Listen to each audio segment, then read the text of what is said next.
Здравствуйте, мои хорошие. Тере вам всем из Эстонии, из Таллина. Меня зовут Яна, я завариваю кофе. И вы на канале влогов обычной семьи из Эстонии. Спасибо вам всем за слова поддержки. Болею. Спасибо вам всем, пожелания здоровья, поддержки. Не восстановилась, как слышите, да, но тем не менее не могла не выйти сегодня. Потому что события в нашей стране, не семье, да, наверное, страну надо считать семьей, но, знаете, после некоторых событий, я в этом сильно сомневаюсь, после того, как и президент наш, и все это вот это единение страны, единение народа, в это непростое время мы должны сплотиться, бла-бла-бла. Смешно слушать. Да. Кто готов вытерпеть мой хрипатый голос, пропитый, прокуренный? Немножко поговорим с вами сегодня на эту тему. Не могла остаться в стороне. Совершенно неподходящее время для того, чтобы записывать голосовые видео прокуренным и пропитым голосом, но ситуация такая. Новости страны совсем не сладкие.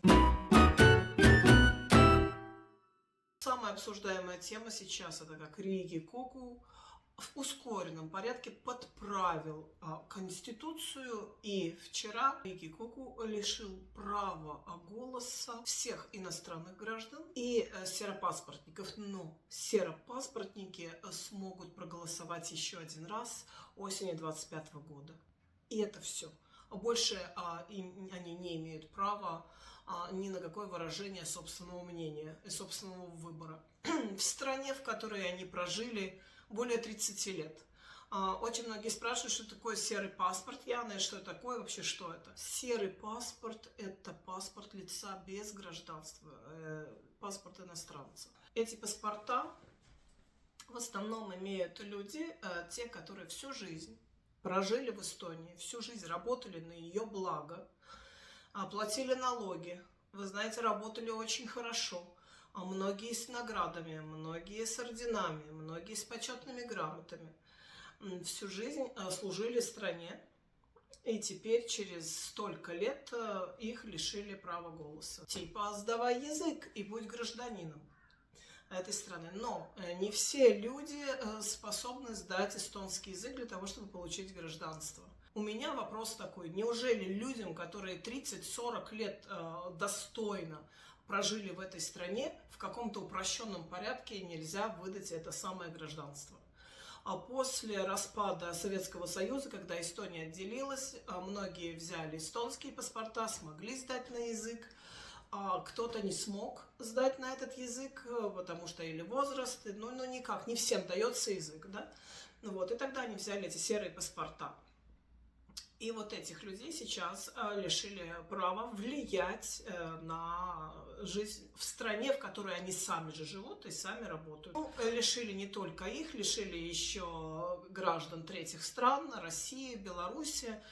Со стороны как бы да, это выглядит так. А почему люди с чужим гражданством должны влиять на жизнь в стране, гражданами которой они не являются? Так со стороны как бы пускай, но это хоть еще как-то, но по написанному хотя бы, да, можно поспорить. Действительно, ну где-то тогда принимай гражданство этой страны и тут влияет, ну еще как-то. Но серопаспортники, это, грубо говоря, наши люди, хотя и люди с российским и белорусским гражданством тоже наши, они тоже прожили здесь всю жизнь. И все как-то подгребли под одну гребенку. И иностранных, и Россия, и Белоруссия, и наших серопаспортников, вот этих, да, все как-то под одну гребенку, и все проголосовали как бы вот без всяких «но». Может быть, все-таки за граждан других стран надо было бы чуть-чуть разделить вот это, да, серые паспорта, люди, которые просто не способны сдать язык, или граждане вообще другой страны, то есть у них все в кучу. И когда голосовали, я думаю, они все-таки все думали о том, что, чтобы не допустить к голосованию и влиянию на жизнь страны именно граждан других стран, третьих стран. А то, что тут в этой же куче, так это серопаспортники, да, вы знаете, в общем-то, все правильно, все логично. Только давайте посмотрим, какое огромное количество людей сейчас задето, какое огромное количество людей сейчас обижено. И не просто принят этот закон на поправки вчера в Риге Коку. С каким пафосом, с каким счастьем и ликованием был принят этот закон.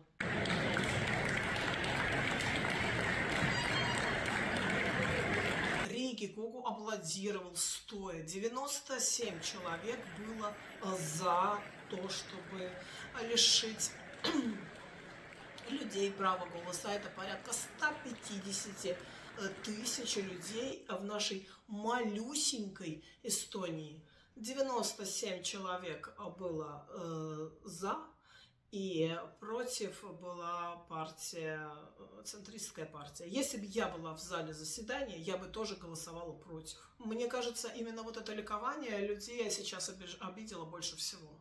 Вот 150 тысяч выкинутых людей. Да, очень многие пишут мне, я не ходил на эти выборы, мне это не надо, и все. Вы знаете, что я вижу среди этих комментариев? Я вижу, что это как будто бы защита. Знаете, когда человек мне не надо, я не это, я никогда не ходил, да, ты не ходил, но... Это, знаете, как печать в паспорте при браке. Когда ее нет, это как-то вот одно. И все живут, и все, да, но когда она ставится, эта печать в паспорте, вот что-то меняется. Вот что-то неуловимое меняется. Люди же вот так же прожили очень много лет вместе, допустим, ставят эту печать, но вот что-то незаметное меняется. Это называется моральное право. И когда, да, ты не ходишь на эти выборы, ничего-то, но у тебя, когда внутри есть это моральное право, ты знаешь, что ты не пойдешь, но ты бы мог бы вот это. Человек по-другому совершенно себя ощущает. И этого права вот сейчас лишили. Не знаю, мне кажется, подобные решения не приносят никакого мира и единения, сплочения, о чем говорит наш президент в своих речах. В государстве, среди людей, в обществе не приносит никакого единения. Все-таки управлять государством надо как-то, я не знаю, более дипломатично, что ли, этично. Про то, что у нас демократическое государство, о чем сейчас учит Кристина у меня за стенкой здесь, вы меня, конечно, извините. Эстония – демократичное государство. Обществоведение, вот она сейчас в данную минуту учит это за этой стеной. Это просто смешно. Какая демократия? О чем вы вообще говорите? Это какое-то топорное решение вопросов. Грубо, топорно, по-хуторски, по-эстонски махать топором вправо и влево. О какой интеграции, в которую было вложено огромное моральное количество сил, денег и прочих программ, на этой интеграции можно поставить жирную точку. Никакая интеграция не пройдет при таких условиях. Когда ты теперь человек какого-то второго сорта, я иду на выбор, а ты что? Ты не можешь. Вот это вот какое-то червоточинка, вот это будет, это ни к чему хорошему не приведет. Не делается так. Это не этично, не дипломатично, не знаю, как-то надо уметь. Знаете, вот, есть такие вот руководители, которые... Их единицы, наверное, в мире, которые вот умеют как-то, вот как-то умеют. Но здесь все топорно решается с помощью ура, мы лишили 150. И это, между прочим, эти 150 тысяч, да, сейчас суммарно, это 10% населения. Страна настолько маленькая, у нас 1 300 000 людей вообще в Эстонии, учитывая острова. И сейчас сеять такой раздор, национальную вражду, раскол, разжигание ненависти, я не побоюсь, да, потому что, ну как сейчас? И понимаете, что теперь будет с этими 10%? Этим 10% будет насрать совершенно, что происходит, как, чего. Никто не будет ни стараться, ни как-то выкладываться, ничего придумывать, когда тебя вот так вот по шапке ударили пыльным мешком. Никому не будет интересно это государство в смысле развития, к чему-то стремлений и так далее. Что делается с этой страной? Но мне уже давно за свою страну стыдно. Стыдно. Стыдно мне еще с тех пор, когда перевели сейчас все на эстонский язык, как мучаются дети, как про это мало пишут. Мучаются дети в этих классах, и да, может быть, первоклашки нет, а те, которые в 4-м, а на следующий год у них в 5-м, а потом у них в 6-м. Получается, что идет изучение языка за счет предмета. Они просто зубрят, просто сдают, да, какой-то процент станет этот язык такой, что они смогут на нем учиться, но все-таки учиться, мне кажется, нужно на родном. И в конституциях же написано, что человек имеет право учиться на своем родном языке. Написано это или нет в Конституции? Написано. Ту самую, которую мы зубрим и сдаем на экзаменах, чтобы получить гражданство. Там написано. Демократическое государство, извините меня, конечно. Да, разошлась я что-то со своим пропитым голосом. Сразу, значит, кто не проголосовал в сообществе, или называется теперь записи, заходите на канал, там видео, еще что-то, то вот там есть записи. И в этих записях я поставила голосование. Как вы считаете, правильно ли сделали, и так и должно быть, логично, что отобрали право голоса на муниципальных выборах у серопаспортников и граждан третьих стран? Все верно или нет? Это ущемление огромного количества людей? Или свой вариант ответа? Пожалуйста, проголосуйте, зайдите. Это все анонимно. Ни я не увижу, кто что сказал, ни вы. Но интересно в процентах вот сейчас смотреть. Сейчас передо мной вот эта таблица. 69% считает, что это ущемление огромного количества людей в стране. И 25%, что так и должно быть. Кто-то пишет в комментариях, что надо чуть-чуть подтянуть язык, тогда получите в этот паспорт. Как люди, прожившие 40 лет в стране, не смогли выучить язык? Да, в этом что-то есть, конечно, я тоже понимаю, но не все могут сдать на гражданство. Там и конституция, там и то, там и все. У нас не хватает, кстати, так вот сразу плавно туда-сюда отвечу на ваши комментарии и немножко по новостям, да, что не хватает катастрофически учителей. К 1 сентября 2025 года этот вопрос решен не будет. 200 учителей не хватает в Таллине.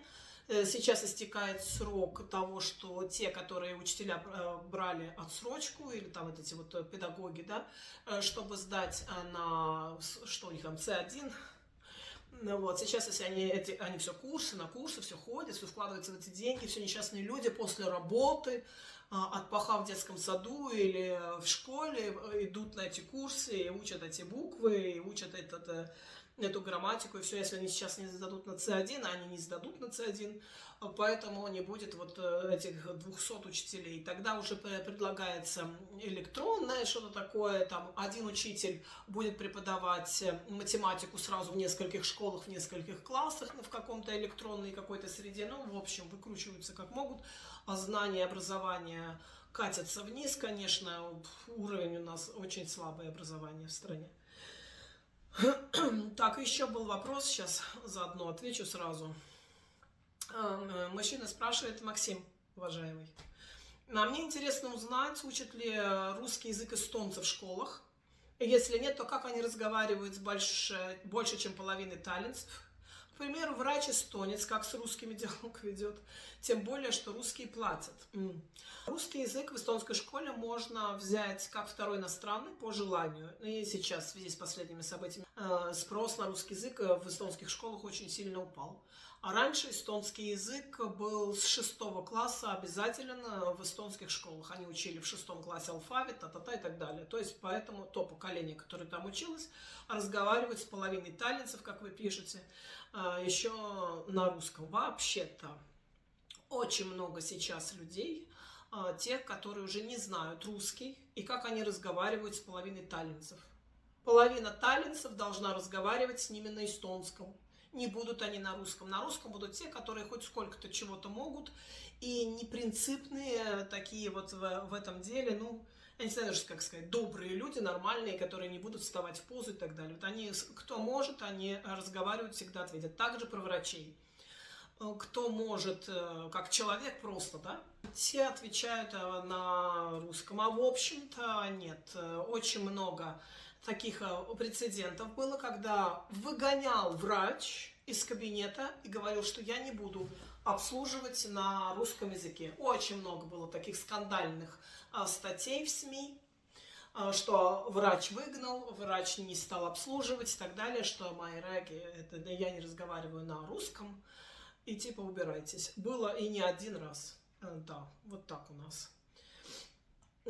То есть, если вы не знаете эстонского, а врач не знает русского, значит, вы не пойдете к этому врачу. Кстати, такие рассылки даже, как сказать, по умолчанию уже рассылаются. Вот, например, вот очень хороший пример. У Кристины ортодонт и зубной врач.